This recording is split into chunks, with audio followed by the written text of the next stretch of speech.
여러분 안녕하십니까. 라디오 오늘 반근영입니다. 김영선 전 국민의힘 의원의 회계 책임자이자 김건희 여사 공천 개입 의혹의 제보자인 강혜경 씨가 어제 국회 국정감사의 증인으로 출석했습니다. 놀라운 얘기가 많이 나왔는데요.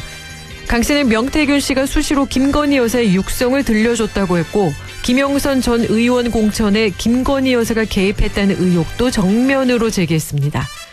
강 씨는 또 명 씨가 김건희 여사와 영적인 대화를 많이 나눈다고 말했다는 주장도 했는데요. 명 씨가 윤석열 대통령을 칼을 휘두르는 시각장애인에 비유하면서 김건희 여사에게 그런 윤 대통령의 어깨에 올라타 주술을 부리라는 의미의 표현을 썼다는 겁니다. 심지어 공개된 과거 통화 녹음에서도 명 씨가 김 여사에게 꿈을 통해 앞날을 알려줬다며 과시하는 듯한 대화도 나왔습니다. 명태균, 이 사람은 대체 누구인 걸까요? 검찰에서 챙기고 있다고 했는데요. 제대로 수사해야겠습니다. 10월 20일 화요일 라디오 오늘 광고 듣고 시작합니다. 지금 직장인에게 가장 필요한 능력은? 인내력? 정보력, 기획력, 영업력. 삼성금융 연금력. 삼성생명, 삼성화재, 삼성증권, 삼성자산운용이 함께 연금력을 만들어갑니다. 삼성금융 퇴직연금. 원금 손실에 유의하시고 자세한 내용은 삼성금융 참조. 오, 포토전기차 얼마야? 1,000만 원? 아니 1,000원. 1,000원? 말이 돼? 말 됩니다. 하루 약 1,000원이면 포터 전기차를 탈 수 있거든요. 이번 달 소상공인을 위한 저금리 프로모션. 현대자동차 영업점에 문의하세요. 단 현대카드로 36개월 유예형 할부 후 일시납 필요. RSV 알고 계신가요? RSV는 독감 바이러스만큼 전염성이 강한 급성 호흡기 감염 바이러스로 영유아나 60세 이상 성인에서 감염 시 폐렴 등 심각한 합병증으로 이어질 수 있습니다. 주로 독감 바이러스와 비슷한 시기에 발생하는 RSV. 자세한 내용은 의사와 상담하세요. 이 광고는 RSV 질환인식 캠페인입니다. 미래는 움직이는 자의 것. 퇴직연금 실물 이전이 되는데 중도이자 안 해도 되는데 안 옮길 이유가 없는데? 이제 옮길 준비하세요. 글로벌 투자하는 연금 미래에셋증권으로. 수익률이 중요한 퇴직연금 미래에셋증권으로 움직이세요. 원금 손실 유의, 투자 전 상품 설명서 및 여건 필독. 10월 20일 화요일 라디오 오늘입니다. 일부 새로운 시각으로 지역의 문제를 함께 생각해보죠. 허순규의 청년생각, 안동 청년공감네트워크 허순규 대표와 함께하겠습니다. 2부 이슈 오늘에서는 가을철 산악서구주의보가 발령됐죠. 잠시 후 경북소방본부 배춘호 구조기획팀장 연결해 함께 이야기 나누겠습니다. 이어서 최요한 시사평론가와 함께합니다. 한 주간의 시사 이슈를 알아보는 시간 최요한의 시사 따라잡기 준비되어 있습니다. 라디오 오늘 유튜브로도 다시 들을 수 있습니다. 많은 애청 바랍니다.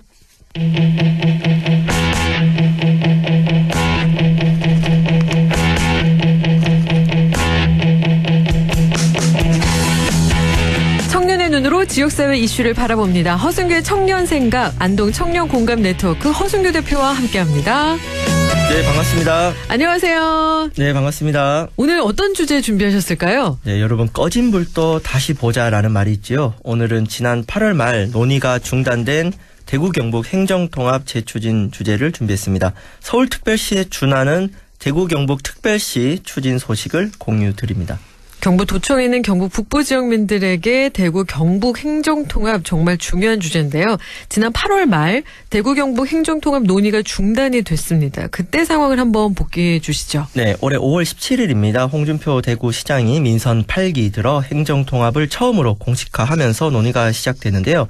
그 2021년 당시에는 대구시와 경북도 차원에서만 추진되었다면은 이번에는 중앙정부 차원에서 통합을 지원하면서 위로부터 빠르게 논의가 진행되었습니다. 그러나 이번에도 과거처럼 논란이 되었던 경북도청 신도시 문제, 북부지역 균형발전 문제, 또 주민 의견 수렴 방식 등을 양시도가 합의를 이루지 못했고 결국 올해 8월 27일 홍준표 시장이 논의 무산을 공식 선언하면서 중단되었습니다. 올해 여름 날씨도 더웠지만 대구 경북 행정통합 논의가 정말 뜨거웠는데요. 당시 경북도와 대구시 간에 합의되지 못한 쟁점은 어떠했을까요? 네, 가장 첨예한 입장 차이가 바로 우리 통합자치단체 청사 문제였습니다. 그 대구시 안은 통합주청사를 대구에 두고 안동과 포항에 부속청사를 둔 안이에요. 네. 그에 비해 이제 경북도 같은 경우는 현재와 같이 안동 대구의 청사를 유지한 안이에요. 그러니까 본청사라는 개념이 없고 네. 현행을 유지하는 안인데 그래서 시장 집무실이 2개가 되는 것이죠. 예. 그래서 이 대구시 안대로 하면은 현재 안동 예천에 위치한 도청의 위상이 달라지고 그 신도시 발전 계획과도 상충되는 점이 있어서 우리 북부 지역에서 네. 반발이 컸습니다. 또 청사 문제 외에도 통합 이후에 이제 기초자치단체 시군구 권한 문제라든가 또 주민투표 실시 여부 등에서도 시도 입장이 달랐습니다. 그래서 이런 쟁점이 끝까지 합의가 되지 않았고 이철우 지사와 홍준표 시장 또한 기자회견과 또 SNS에서 공개적으로 그 차이를 드러내기도 했습니다.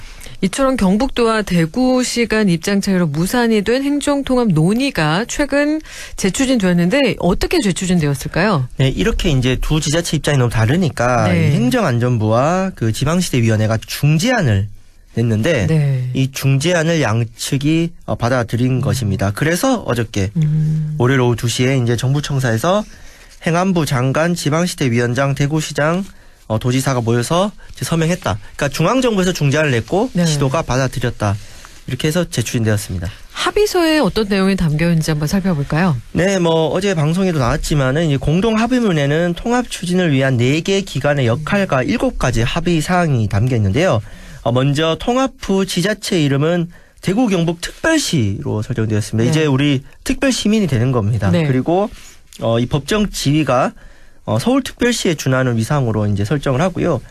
그다음에 시군구, 안동시라든가 대구 수성구 같은 시군구는 통합 후에도 그대로 종전 사무를 수행한다. 그러니까 이런 권한이 줄어들거나 이런 거는 크게 변함이 없다라는 거고요.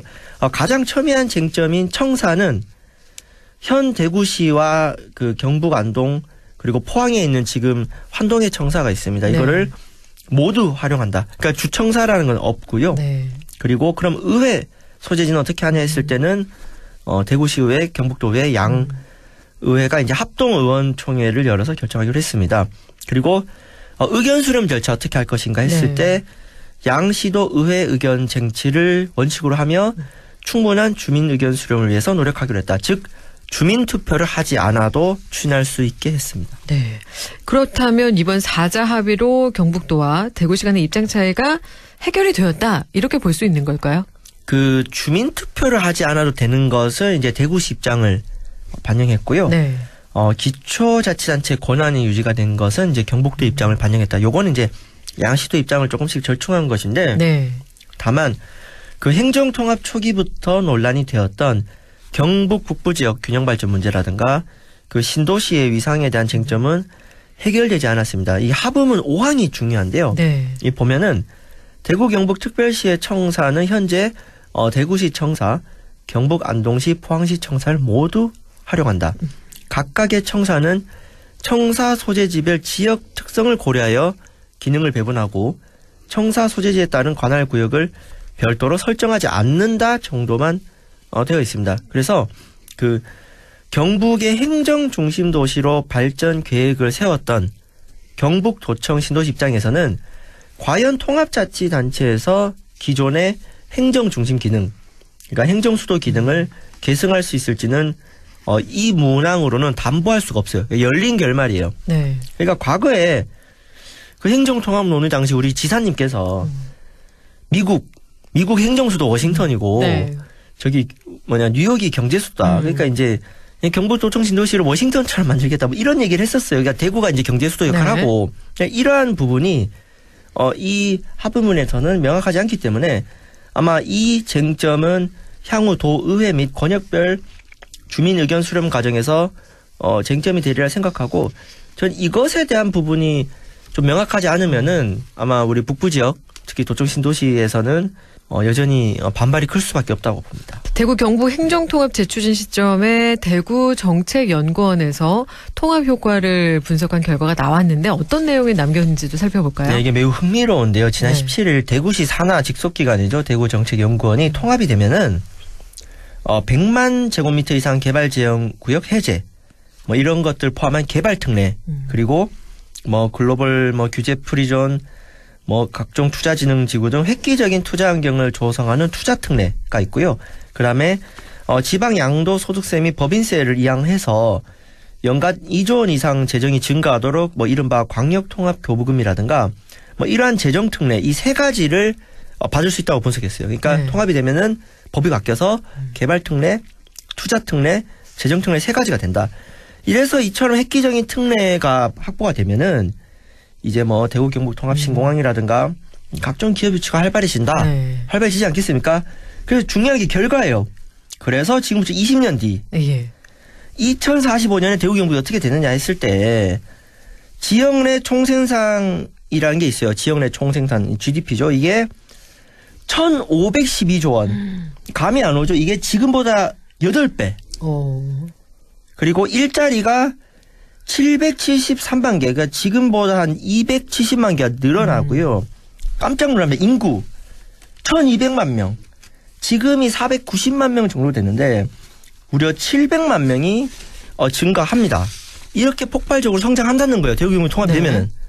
그래서 이걸 제가 서울과 비교해 보니 2045년에 대구 경북 특별시는 서울 특별시보다 인구가 1.4배가 많고 일자리가 1.5배가 많고 사업체 숫자가 1.4배 그리고 그 지역 내 총생산도 서울의 1.3배 수준. 지금 0.3배 우리가 올해 3분의 1밖에 안 돼요. 네.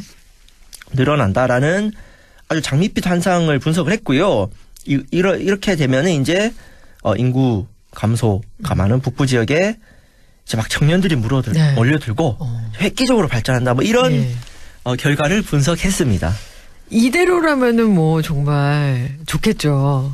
그렇지만 그러니까 다시 한번 얘기를 하자면 대구 경북이 통합이 되면 2045년 대구 경북 인구가 지금보다 714만 명이 늘어난 1,205만 명이 되고 지역 내 총생산은 지금보다 8.4배인 1,512조가 된다라는 분석인데 통합 분석 효과 방금 이제 허승규 대표님의 반응에서는 이거는 핑크빛이다.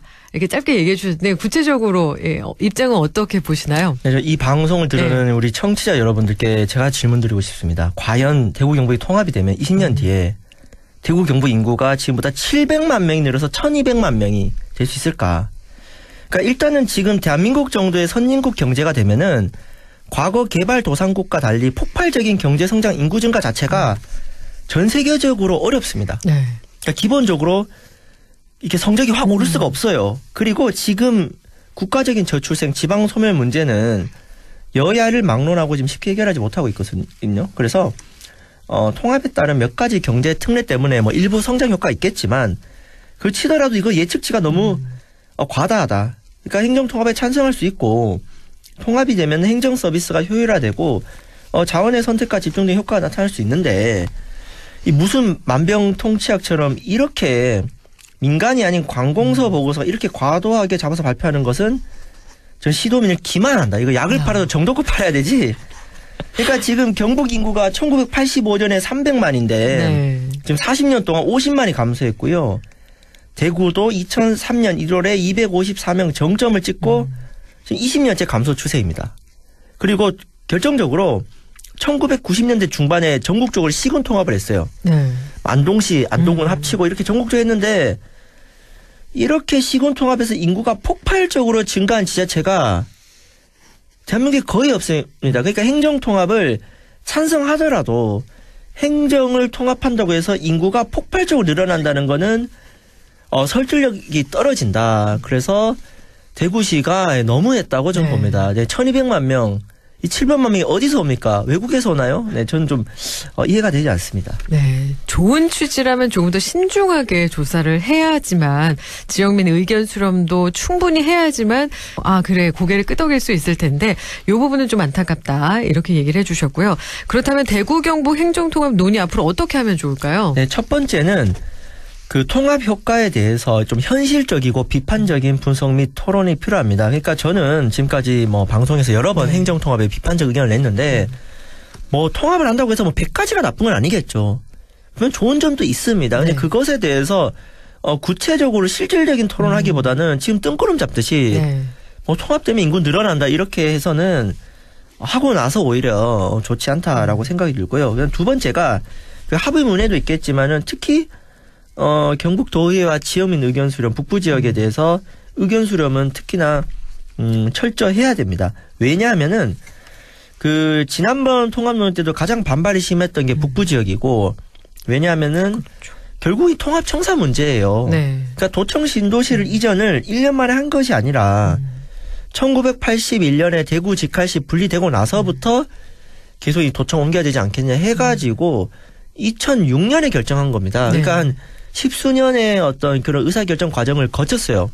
그런데 이렇게 옮겨놓은 도청 신도시에 대해서 명확한 계획 없이 아니면 차라리 솔직하게 네. 우리 계획이 틀렸다고 인정을 하든가. 근데 그것도 아니고 이런 식으로 해가지고는 북부 지역에서 반발이 좀 크다라고 보고요. 그러니까 지금 당장 그 서울에 있는 행정 기능을 옮긴 세종시를 갑자기 네. 세종시 없애자고 하면은 아무리 그게 100번 옳다고 해서 난리가 나지 않겠습니까?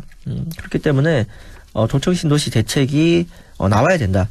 그리고 마지막으로는 여러 번 말씀드렸지만은 통합이 나을지 아니면은 연합 모델로 가서 뭐 특별지방자치단체를 거치든지 여러 가지 중재 방안들이 있는데 26년을 못을 받고 좀 추진하는 것은 여러 가지 우려가 있다 말씀드리겠습니다. 현실적인 토론과 구체적으로 명료화 그리고 경북도청 신도시에 대한 명확한 대책이 필요하다. 그리고 통합자치단체가 나을지 연합 모델의 특별지방자치단체가 나을지도 검토가 필요하다라는 의견 주셨습니다. 오늘 이렇게 통합자치단체 대구 경북 특별시 추진 소식으로 이야기 나눴는데요. 앞으로 행정통합 논의에 경북 북부 지역민들의 의견이 잘 반영될 수 있도록 라디오 오늘에서도 꾸준히 살펴보겠습니다. 오늘 말씀 고맙습니다. 네, 감사합니다. 지금까지 허순규의 청년생각 안동 청년공감네트워크 허순규 대표와 함께 이야기 나눴습니다. 라디오 오늘 1부 여기까지고요. 잠시 후 2부에서 뵙겠습니다.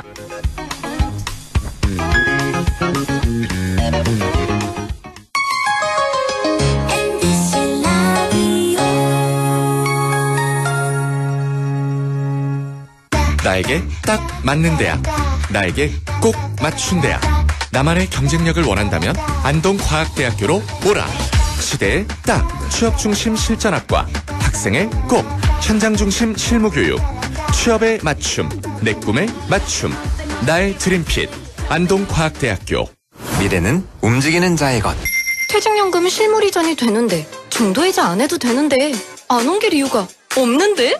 이제 옮길 준비하세요. 글로벌 투자하는 연금 미래에셋증권으로.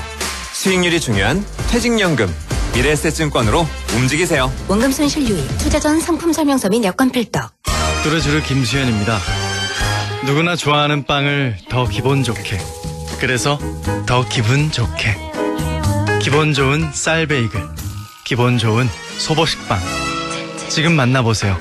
좋아하는 걸 더 기분 좋게. 건강한 매일의 한 조각, 뚜레쥬르. 오늘도 안전하게 음주운전 예방수칙 알려드립니다. 첫 번째, 술자리가 예정된 경우 미리 귀가 방법을 정하고 차는 가져가지 않는 것이 안전합니다. 두 번째, 음주 후 자전거나 전동 킥보드를 이용하는 것도 음주운전 처벌 대상에 포함됩니다. 세 번째, 과음을 한 다음 날에는 대중교통을 이용해주세요. 숙취 음주운전 역시 처벌 대상입니다. 네 번째, 음주운전을 방조하는 경우에도 3년 이하의 징역형 또는 1,000만 원 이하의 벌금형에 처해질 수 있습니다. 적극적으로 말려주세요. 위험한 음주운전 미리 예방하여 소중한 생명을 지켜주세요.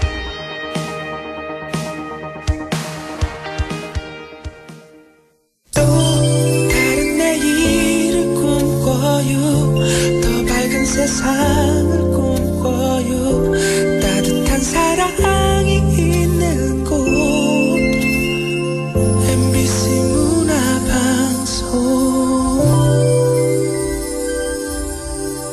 100.1 MBC 라디오.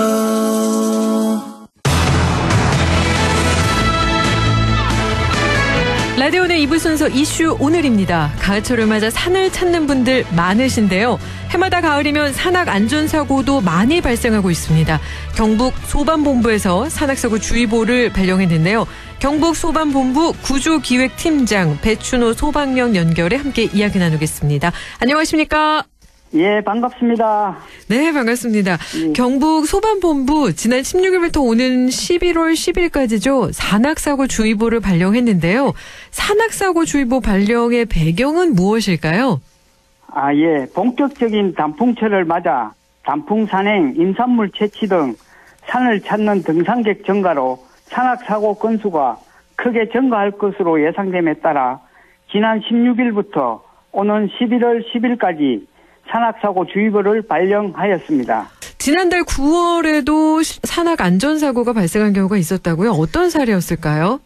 네, 지난 9월 7일 포항시 북구 내연산에서 60대 남성이 하산 중에 20m 정도 추락하는 사고가 있었고 9월 23일에도 울진군 금강송면 왕피리 야산에서 버섯을 채취하던 중 정상에서 길을 잃는 사고가 발생하였습니다. 예, 이렇게 등산을 하다가 또 버섯을 채취하다가 실족이나 조난을 당하는 경우도 있고 임산물 채취 때도 산악 안전사고가 발생을 하고 있군요. 예, 그렇습니다. 단풍 산행, 임산물 채취로 인한 산악 안전사고는 9월, 10월에 가장 많이 발생하고 대부분 실족, 추락, 조난 사고로 나타나고 있습니다. 등산 및 임산물을 채취하는 데 집중해 시간 가는 줄 모르고 있다가 일몰 시간이 다 되어서 하산하는 등산객에게 많이 발생하고 있어 이에 관한 각별한 주의가 요구됩니다. 산악 안전사고 예방을 위해서는 저희가 어떻게 해야 될까요? 네, 먼저 등산하기 전 기상예보를 확인하고 일몰 전 하산, 여벌의 옷, 랜턴 및 예비 배터리를 준비하여야 합니다. 또한 반드시 2인 이상이 동행하여 지정된 등산로를 이용하고 일몰을 고려해 오후 4시 이전에 하산하는 등 안전수칙을 반드시 준수해야 합니다. 기상예보를 확인하고 2인 이상 동행하고 오후 4시 이전에는 하산하는 게 중요하다라는 말씀해 주셨는데 정말 해가 지기 전에는 반드시 하산하는 게 안전을 위해서 중요한데요. 간혹 정해진 등산로가 아닌 곳으로 다니는 분도 있는데 이런 경우 문제가 될 수 있지 않을까요? 예, 등산로가 아닌 길과 샛길 등산로는 사람이 잘 다니지 않는 관계로 걷다 보면 길이 없어지는 경우도 있고 낙엽이 쌓여 있어 안전사고 위험이 도사리고 있습니다. 그리고 또 요사이엔 SNS 사진 촬영을 위해서 절벽 같은 위험한 곳을 오르기도 하던데요. 이런 행동은 정말 위험한 행동이죠? 예, SNS에서 사진 명소로 알려진 곳에서 아찔한 구도를 연출하려다 보니 위험한 장소가 적지 않습니다. 이른바 인생 사진을 찍으려다 사고가 잇따르고 있어 각별한 주의가 필요하며 특히 출입이 통제된 구역은 절대 들어가서는 안 되겠습니다. 만약에 산악 안전사고를 당했다면 어떻게 대응하면 좋을까요? 먼저 주변인에게 도움을 요청하고 119에 신고를 하셔야겠죠. 특히 가을철 해질 무렵이라면 급격히 기온이 떨어지는 만큼 빠른 119의 도움 요청이 중요합니다. 네, 119에 도움을 요청할 때 사고 지점을 정확하게 알리는 게 매우 중요하다고요? 네, 정상적인 등산로라면 산악 위치 표지판이 설치되어 있습니다. 사고 지점 주변 위치 표지판 번호만 알려줘도 119 구조대가 쉽게 찾아갈 수 있습니다. 가을 산행을 계획하고 계신 분들이라면 꼭 기억해야 할 정보입니다. 그리고 등산을 하다 보면 119가 설치해놓은 구급함을 곳곳에서 발견할 수 있는데요. 어떤 곳은 또 잠겨있기도 하던데 비밀번호가 있다고요? 네, 그 주요 등산로에는 간단한 응급 처치를 할 수 있는 구급함이 설치되어 있습니다. 보통 3자리 잠금 장치는 119, 4자리 잠금 장치는 0119로 설정해 두었습니다. 필요할 경우 잠금 장치를 해제하고 언제든지 사용하시면 되겠습니다. 네, 이 구급함에는 정말 필요한 것들이 있는 것을 저도 확인을 했었는데 여러분 잠금 장치가 되어 있는 경우 119 그리고 4자리 같은 경우는 0119라는 걸 다시 한번 기억해 주시면 좋겠습니다. 오늘 산악사고 주의보 발령을 기해서 우리 구조기획팀장 배춘호 소방연구와 함께 이야기 나눴습니다. 오늘 그 말씀 고맙습니다. 예, 감사합니다. 라디오 오늘에서는 청취자 여러분의 참여를 기다리고 있습니다. 우리 지역에서 발생한 사건 사고 소식이나 함께 토론하고 싶은 내용을 안동 MBC 홈페이지 라디오 오늘 게시판에 올려주시기 바랍니다. 전화와 문자 참여도 하실 수 있습니다. 전화는 851국에 7191번, 문자는 샵 0913번으로 보내주시면 됩니다. 문자는 단문 50원, 장문 100원의 정보 이용료가 있습니다. 여러분의 많은 참여 바랍니다.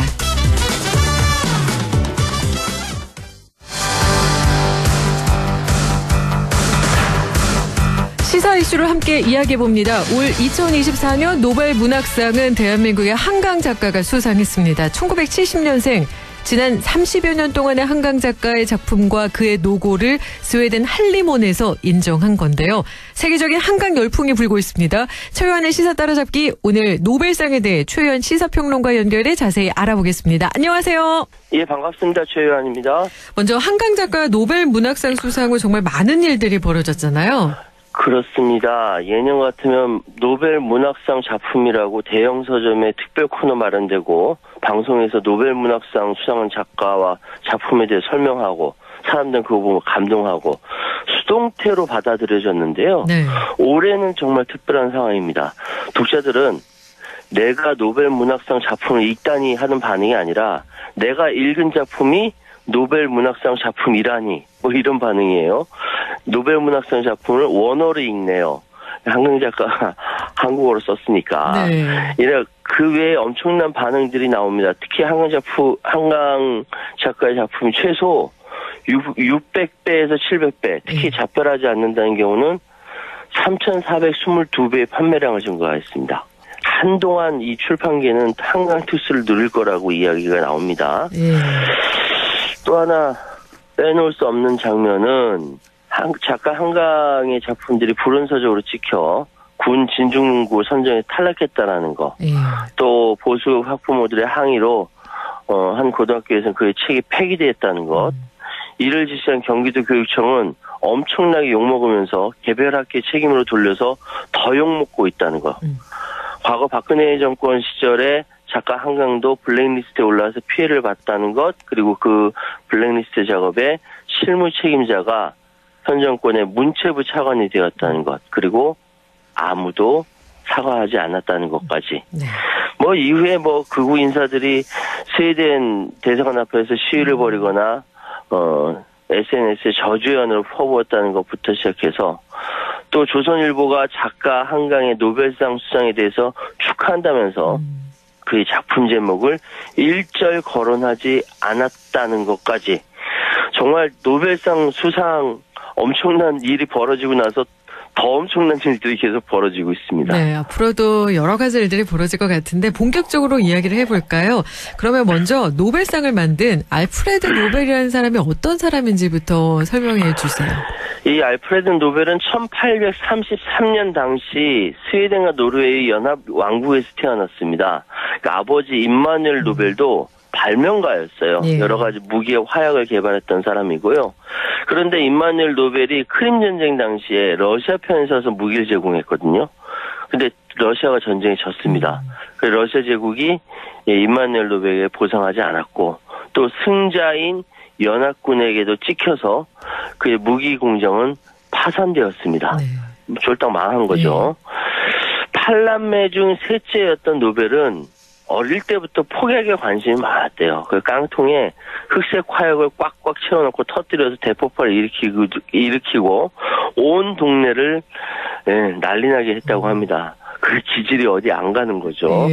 근데 아버지가 이렇게 파산 후에 노벨은 두 형과 함께 이 채무의 일정 부분을 변제해야 되는데 그 조건으로 아버지의 공장을 위탁 경영했습니다. 왜냐하면 이 공장 자체가 전문적이고 고난도의 기술이 필요하거든요. 다른 사람이 할 수 없었어요. 그러니까 그 형제들이 같이 위탁 경영을 하면서 빚을 갚으면서 돈을 모아서 공부했다라고 합니다.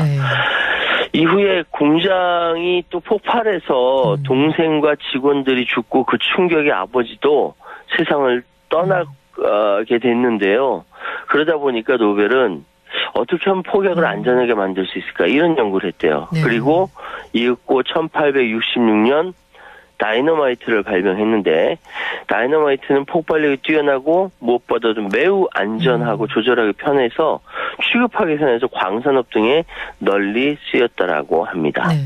이 다이너마이트 이야기는 아마 많은 분들이 아실 텐데 무기로 이용이 되면서 많은 사람이 죽고 다치다 보니까 노벨도 후회를 많이 했고 그래서 노벨상이 만들어졌다. 이런 이야기는 이제 많은 분들이 알고 계신 이야기죠. 예, 맞습니다. 그런데 일설에 어떤 이야기가 있냐면은 1888년 알프레드 노벨의 형인 루드비그 노벨이 사망했을 때 한 신문에서 실수로 알프레드 노벨이 죽었다. 이 사망 기사를 실었어요. 근데 그 기사에 노벨을 죽음의 상인이라고 지칭했고 이에 충격을 받은 노벨이 자신의 사후 이미지를 걱정해 상을 만들었다. 이런 주장이 있습니다. 근데 이 자체가 오보였는데 이 오보 원본이 발견되지가 않았어요. 심지어 노벨상 공식 홈페이지 등에서 이런 이야기를 언급하거나 인용한 바가 없어서 아마 잘못 알려진 풍문일 가능성이 높다 이런 이야기가 있거든요. 하지만 다이너마이트가 군사적으로 이용된 것에 대해서 노벨이 회의감을 느낀 것은 사실이라고 합니다. 본래 이제 다이너마이트 같은 강력한 무기가 있으면 오히려 전쟁이 줄어들어서 평화를 유지할 수 있을 것이다라고 노벨이 생각을 했다라고 합니다. 마치 요즘에 핵무기 생각을 했던 것 같아요. 네, 오히려 더 많은 사람이 죽이는 살상무기가 되었는데요. 그래서 노벨은 후에 유언으로 자신의 그 유산 94%를 기부해서 노벨상을 설립하게 되는데 지금 돈으로 우리 한국 돈으로 한 2천억 원 이상을 기부했다라고 합니다. 이렇게 돈을 사후에 기부할 수 있었던 건 노벨이 평생 독신으로 살았기 때문이라고요? 그렇습니다. 노벨은 술과 담배는 물론이고 사교 모임도 나가지 않는 그 시대 가장 소박한 세계 최고의 갑부로 유명했다고 합니다. 그 때문에 이제 특별한 사생활 논란도 없이 평생 독신으로 지냈다라고 하는데 그런데 이제 좋아하는 여성이 없었겠습니까? 그런 여성이 있었는데 아버지가 가난하고 반대해서 끝내 헤어진 적도 있고요. 또 너무 짝사랑하던 여인에게 1년에 216통의 편지를 보내면서 사랑을 고백했대요. 그런데 상대방은 이를 거절했다고 합니다. 사인 거죠, 노벨이. 예. 근데 우습게도 노벨이 죽고 나서 노벨상으로 유명해지니까 그 거절했던 여성이 노벨한테 받은 편지를 팔아서 돈을 벌었대요. 그러면서 자신은 노벨의 아내로서 막대한 재산을 받을 자격이 있다 주장하다가 사회적으로 엄청난 비난을 받고 정신 이상으로 비참하게 죽었다라는 이야기가 있습니다. 그리고 또 중년의 노벨이 외로움을 달래기 위해서 친구의 조언으로 베르타 킨스키라는 이름의 여비서를 고용했는데 서로 연인 관계로 발전하나 싶더니 돌연 그녀는 첫사랑을 찾아 떠났다가 후에 나타나는데 베르타 폰 주트너 남자 부인이 되어 돌아왔어요. 이 베르타 폰 주트너 남자 부인 누구냐면은 반전 문학 무기여 버려라 라는 책을 쓴 주인공입니다. 인류가 총과 더 강한 무기에 집착하는 한 평화는 없다라는 주장을 하는 평화활동가가 됐어요. 그러니까 노벨의 여비서가 평화활동가가 되면서 1905년 제5회 노벨 평화상 수상자가 되었다라고 합니다. 참 기가 막힌 운명이죠. 그렇네요. 평생 참 외로웠겠구나라는 생각도 드는데 저희가 또 이렇게 노벨상 그리고 노벨에 대해서 평온하게는 얘기는 하지만 유산을 기부하면서 사실 노벨상 만들려고 해도 엄청나게 어려운 일을 당했다고요. 그렇습니다. 인류에게 공헌한 사람들에게 주는 상을 만들려는 유언장을 남기고 1896년 12월 10일 노벨은 숨을 거두게 됐습니다. 그런데 첫 노벨상을 수여하려고 하니까 정말 어려운 게 한두 가지가 아니었대요. 그러니까 평생 독신으로 살면서 후손이 없었기 때문에 노벨의 엄청난 재산을 기부할 수가 있었는데 자기들의 몫을 빼앗겠다고 생각한 이 노벨의 친척들이 강하게 반발하고 나섰다고 합니다. 근데 유언장에 좀 내용이 좀 모호했다라고 합니다. 그 자칫 친척이 소송을 걸면 이 유산이 엉뚱한 사람에게 돌아갈 처지였기도 하고요. 게다가 노벨이 유언장에서 국적에 상관없이 상을 줄 걸 당부했거든요. 이것 때문에 스웨덴 내 여론과 스웨덴 국왕 오스카르 2세까지 노벨을 비난했어요. 왜냐하면 이 엄청난 돈은 스웨덴 국민을 위해 써야 되는 거 아니냐 이런 거죠. 네. 더군다나 평화상 수상을 당시 스웨덴의 지배하에 있었던 노르웨이에 맡겼던 것도 비난을 가중시켰다고 합니다. 그러니까 마치 일제강점기 하에 그 돈을 조선에 맡겼던 거죠. 그러니까 일제가 막 비난한 거죠. 이런 상황이었다라고 하고요. 그런데 이런 우여곡절들을 다 해결한 1등 공신이 누구냐면 노벨의 개인 조수이자 그 사후 유언 집행인인 랑나르 솔만이라는 사람입니다. 이 사람 역시 노벨의 실험실에서 일하던 이 그 화학공학자였거든요. 네. 각국에 흩어진 노벨 재산 모으고 소송이 일어나지 않도록 친척들 하나하나 만나서 설득하고 노벨 재단 만들어 노벨상 수여자까지 다 한 겁니다. 그래서 결국 1901년 12월 10일 노벨이 떠나고 나서 5년이 지나고 나서야 수여가 될 수 있었고요. 엑스레이라 불리는 전자기파를 발견한 독일의 물리학자 렌트겐 등 총 5명이 첫 노벨상을 받게 되었습니다. 그래서 현재까지도 노벨상 시상식은 노벨의 기일, 사망일인 12월 10일에 맞춰 이뤄지고 있습니다. 근데 또 여기서 살펴볼 게 노벨 경제학상 같은 경우는 노벨상이 처음 제정됐던 그 1901년이 아니라 한참 후에 따로 생겼다라고 들었는데 왜 그런 것일까요? 이게 이제 노벨 경제학상은 1968년도에 생겼습니다. 네, 노벨의 유언과 무관하게 따로 생긴 상인데 정확히 말씀드리면은 노벨 이 경제학상 명칭이 알프레드 노벨을 기념하는 경제학 분야의 스웨덴 중앙은행상입니다. 그 스웨덴 중앙은행 설립 300주년을 기념해 제정했다라고 하거든요. 그러니까 노벨상이 아니라 노벨 기념상인데 그 경제상 수상자를 선정하는 스웨덴 왕립 아카데미는 물리학상, 화학상 수상자를 선정하는 곳이고 수상식에 다른 분야의 수상자들과 함께 참석하고 상금도 또 동일하거든요. 그래서 일반적으로 노벨상이라고 하면은 이 경제학상도 포함된다고 합니다. 물론 이제 그 경제학상을 받는 사람들이 무슨 주식 옵션 투기를 조장한 시카고 합파들이다. 그래서 노벨 형의 후손인 피터 노벨이라는 사람이 지금껏 노벨의 이름 빼라 이렇게 주장하고 있다라고도 합니다. 그럼에도 불구하고 이 노벨 경제학상은 공신력이나 수상자 선정 과정에 대해서 공정성, 권위를 인정받고 있어서 경제학계에서는 노벨상 수상자는 업계의 수많은 인물들 가운데도 경제학 발전에 보다 근본적이고 중요한 공헌을 한 학자로 평가를 받아서 대단한 영예로 여기고 있습니다. 노벨상의 시상 분야가 물리학, 화학, 생리의학, 문학, 평화, 경제학 모두 이렇게 6개 분야인데요. 노벨이 생전에 몸담았던 분야와 직간접적인 관계가 있다고요? 그렇습니다. 그러니까 생각해 보시면요. 폭약을 합성 제조하는 과정은 화학이고요. 폭발 반응 에너지를 연구하는 것이 물리학이고 또 제조했었던 폭약인 니트로글리세린이 약으로 사용했었다라고 하거든요. 그런 의미에서 생리의학. 노벨이 말년에 평화를 바라면서 문학 저서로 활동했다는 점에서 문학과 평화상에 관련되어 있고요. 후대에 새로 제정된 분야이지만 노벨 역시 성공한 사업가였다는 점에서 경제학상도 연관되어 있다고 할 수 있습니다. 그런데 이제 있을만한데 없는 상이 바로 수학상입니다. 네, 충분히 수학상이라고 있을만한데요. 여기에 여러 가지 이야기가 있어요.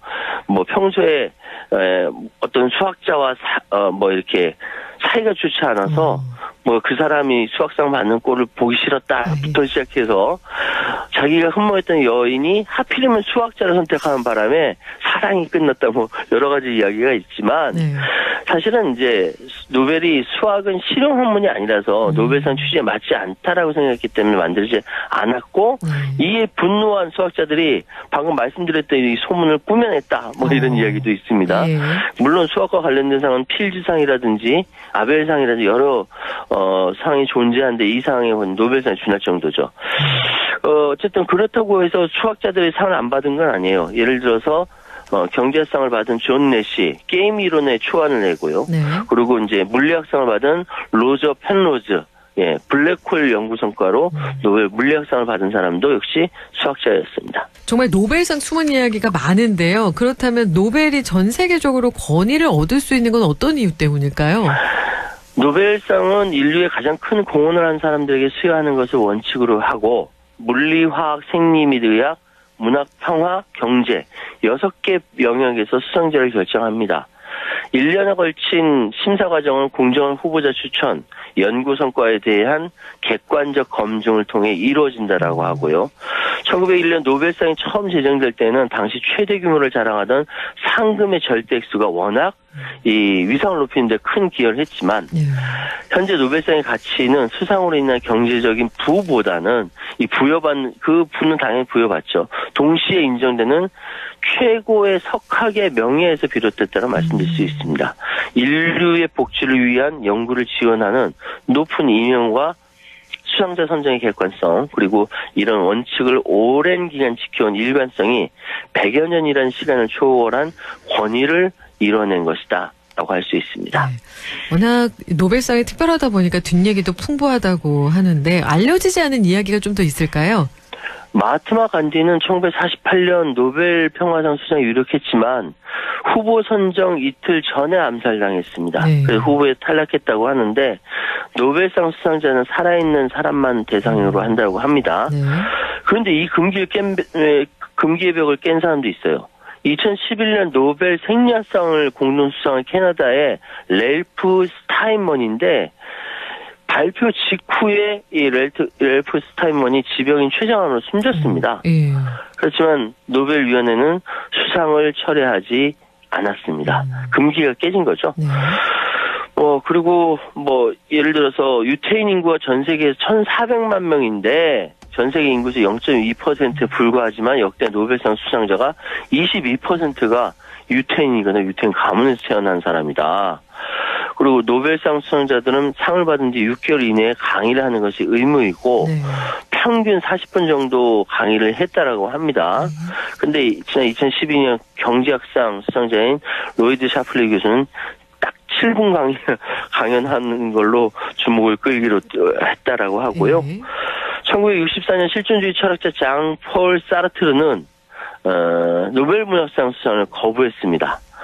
여러 가지 이유가 추측이 난무했지만 모름지기 작가는 작품으로 평가받아야 하고 제도화된 영예는 길에서는 안 된다라고 거부했다라고 합니다. 그런데 그 엄청난 상금 때문에 힘들었다라고 따로 이야기를 했다라고 하네요. 자금난을 겪는 런던의 아파르트 헤이트 위원회에 공적으로 큰 도움이 될 것을 알았다. 이런 얘기를 합니다.